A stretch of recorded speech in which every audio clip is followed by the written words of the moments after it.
Welcome back. Bulletin کا باقاعدہ آغاز کریں اور بتائیں آپ کو کہ کشمیر پر بھارتی قبضے کو 76 سال مکمل ہونے پر کنٹرول لائن کی دونوں جانب کشمیری عوام آج یوم سیاہ منا رہے ہیں۔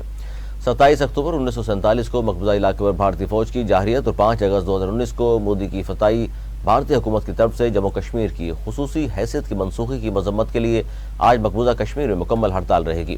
آزاد جموں کشمیر، پاکستان اور دنیا بھر میں احتجاجی مارچ، ریلیاں اور سیمینارز ہوں گے۔ ہڑتال اور یوم سیاہ کی کال کل جماعتی حریت کانفرنس نے دی ہے۔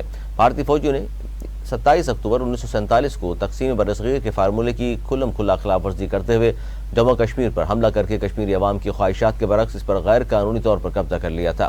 کل جماعتی حریت کانفرنس نے غیر قانونی طور پر نظربند چیئرمین مسرت عالم بٹ اور سینئر رہنماؤں شبیر احمد شاہ اور نعیم احمد خان نے نئی دلی کی تہاڑ جیل سے جاری اپنے پیغام میں کشمیریوں سے کہا کہ وہ حریت کانفرنس کے اپیل پر ہڑتال اور یوم سیاہ منا کر دنیا کو ایک واضح پیغام دیں کہ وہ بھارتی تسلط سے آزادی تک چین سے نہیں بیٹھیں گے۔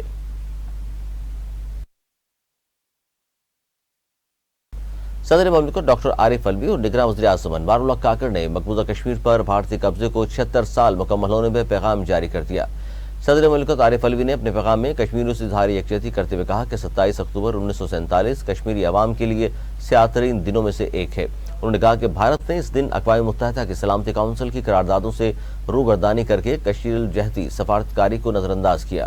صدر مملکت نے کہا کہ بھارت کشمیریوں کے بنیادی حق خود ارادیت حاصل کرنے کے عزم کو کچلنے میں ناکام رہا ہے۔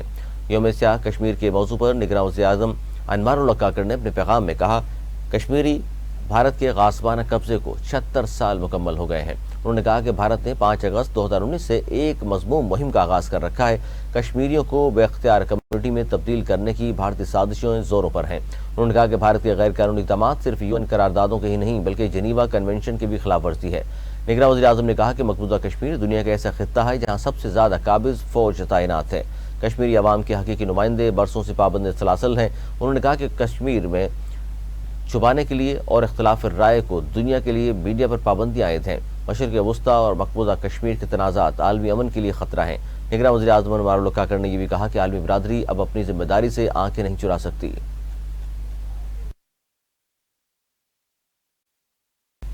پیپلز پارٹی کے چیئرمین بلاول بھٹو زرداری نے کہا ہے کہ تنازع کشمیر خطے میں استحکام اور دنیا میں امن کا مسئلہ ہے۔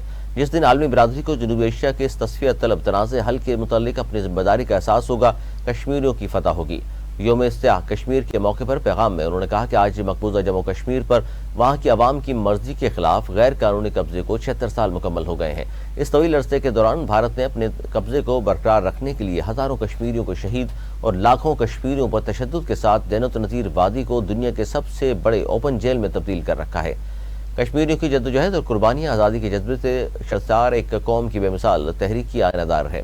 بھارت سے کشمیر کی آزادی قائد عوام ذوالفقار علی بھٹو کا مشن تھا۔ شہید بینظیر بھٹو زندگی بھر کشمیر کوز کے لیے جدوجہد کرتی رہیں۔ صدر زرداری پاکستان کھپے کے ساتھ کشمیر کھپے کا نعرہ لگاتے ہیں۔ بطور وزیر خارجہ میں نے بھی دنیا کے ہر فورم پر مسئلہ کشمیر پر آواز اٹھائی ہے۔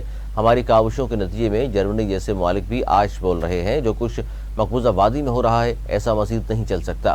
پی چیئرمین نے اپنے پیغام میں کشمیری شہداء کو خراج عقیدت اور مقبوضہ جموں کشمیر کی عوام کو طویل اور کٹھن جدوجہد کے مراحل کے دوران بے مثال عزم و استقلال کا مظاہرہ کرنے پر خراج تحسین پیش کیا ہے۔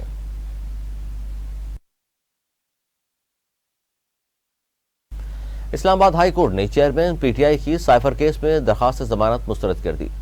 چیف جسٹس اسلام آباد ہائی کورٹ عامر فاروق نے درخواست ضمانت پر محفوظ فیصلہ سنا دیا، جس کے مطابق عدالت نے چیئرمین PTI اور سابق وزیر اعظم عمران خان کی سائفر کیس میں درخواست ضمانت مسترد کر دی۔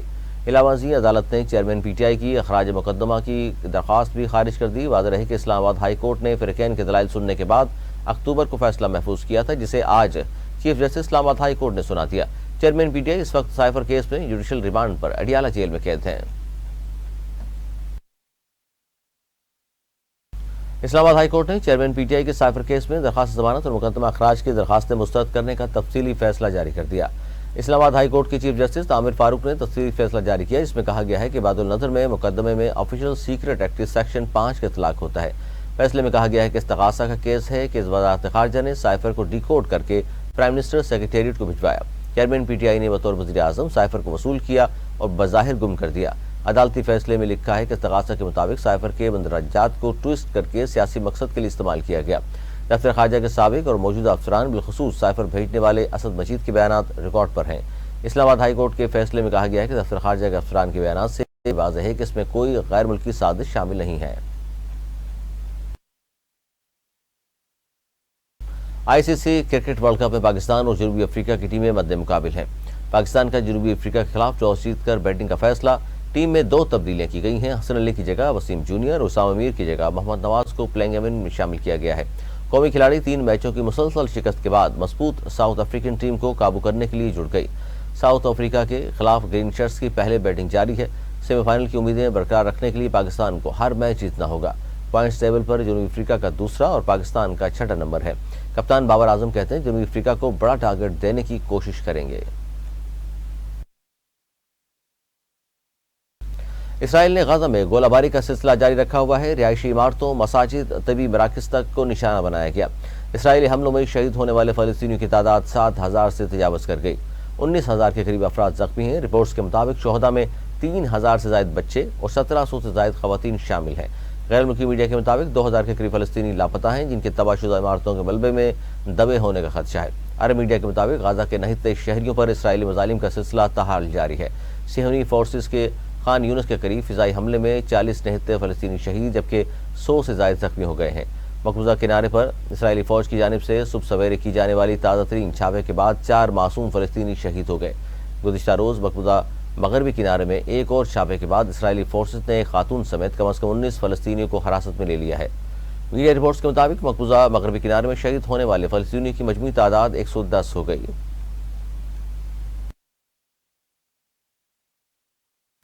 یکم نومبر سے پیٹرول 20 جبکہ ڈیزل 16 روپے لیٹر سستا ہونے کا امکان ہے۔ میڈیا رپورٹس کے مطابق یکم نومبر سے پاکستان میں بھی پیٹرول کی قیمت میں 20 روپے اور ہائی سپیڈ ڈیزل کی قیمت میں 16 روپے فی لیٹر کمی کا امکان ہے۔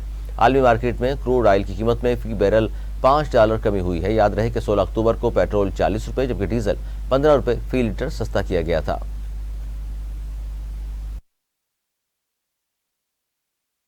Army chief general Asim Munir نے کہا ہے کہ ریاستی اداروں کے خلاف پروپیگنڈے کا مقابلہ کرنا دانشوروں اور سول سوسائٹی کی زیادہ ذمہ داری ہے۔ عوام خصوصاً نوجوان نسل ریاستی اداروں کے خلاف پروپیگنڈے کا مقابلہ یقینی بنائے۔ آئی ایس پی آر کے مطابق آرمی نیشنل سیکیورٹی ورکشاپ 25 کے شرکا نے GHQ کا دورہ کیا۔ اس موقع پر ان سے آرمی چیف نے بھی ملاقات کی۔ آرمی چیف نے شرکا سے گفتگو کرتے ہوئے کہا کہ فوج عوام کی بہتری کے لیے ریاست کے دیگر اداروں کے ساتھ مل کر مختلف شعبوں میں مصروف عمل ہے۔ مسلح افواج دہشت گردی کی لعنت کا بہادری سے مقابلہ کر رہی ہے۔ سیکیورٹی اور انٹیلیجنس ادارے دشمن قوتوں کی مسلسل کوششوں کے باوجود بہادری سے مقابلہ کر رہے ہیں۔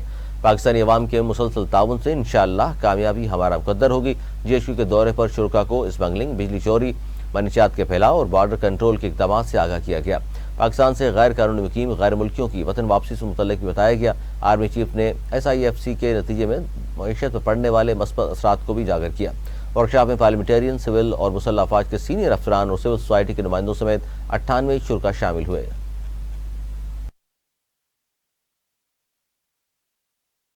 بھارتی فورسز نے ظفروال سیکٹر سیالکوٹ میں ورکنگ باؤنڈری پر سیز فائر کی خلاف ورزی کرتے ہوئے بلاشتعال فائرنگ کی، جس پر پاک فوج نے بھی بھرپور جوابی کارروائی کی۔ ذرائع کے مطابق بھارتی فورسز نے پہلے ظفروال سیکٹر میں کواد کاپٹر ڈرون سے دراندازی کی کوشش کی، جس پر پاکستانی فورسز نے بروقت کارروائی کرتے ہوئے دراندازی کی بھارتی کوشش ناکام بنا دی، جس کے بعد بھارتی فورسز نے کواد کاپٹر کی دراندازی کی ناکامی چھپانے کے لیے پاکستانی پوسٹوں پر بلاشتعال فائرنگ شروع کر دی۔ ذرائع کے مطابق پاک فوج کی بروقت کارروائی کرتے ہوئے بھارتی جارحیت کا بھرپور جواب دیا۔ ایران نے امریکہ کو خبردار کرتے ہوئے کہا اگر اسرائیل نے غزہ میں جنگ جاری رکھی تو واشنگٹن بھی نہیں بچ سکے گا۔ غیر ملکی میڈیا کے مطابق اقوام متحدہ میں ایران کے وزیر خارجہ حسین امین نے کہا کہ فلسطین میں نسل کشی کا انتظام کرنے والے ان امریکی سیاستدانوں سے صاف کہتا ہوں، ہم خطے میں جنگ کی توسیع کا خیر مقدم نہیں کرتے، لیکن اگر غزہ میں نسل کشی جاری رہی تو واشنگٹن بھی اس آگ سے نہیں بچ سکے گا۔ ایران کے وزیر خارجہ نے کہا کہ حماس نے ایران سے کہا کہ وہ اسرائیل کے شہریوں کو یرغمالی کے رہائی کے لیے تیار ہے، لیکن ساتھ ہی حماس نے یہ بھی کہا ہے دنیا کو اسرائیلی جیلوں میں قید 6,000 فلسطینیوں کی رہائی کے لیے بھی دباؤ ڈالنا چاہیے۔ حسین امیر عبد النہان نے مزید کہا ایران، قطر اور ترکیہ کے ساتھ مل کر انسانی ہمدردی کی اس اہم کوشش میں اپنا کردار ادا کرنے کے لیے تیار ہیں اور فطری طور پر 6,000 فلسطینی قیدیوں کی رہائی عالمی برادری کا ایک ضروری اور ذمہ داری بھی ہے۔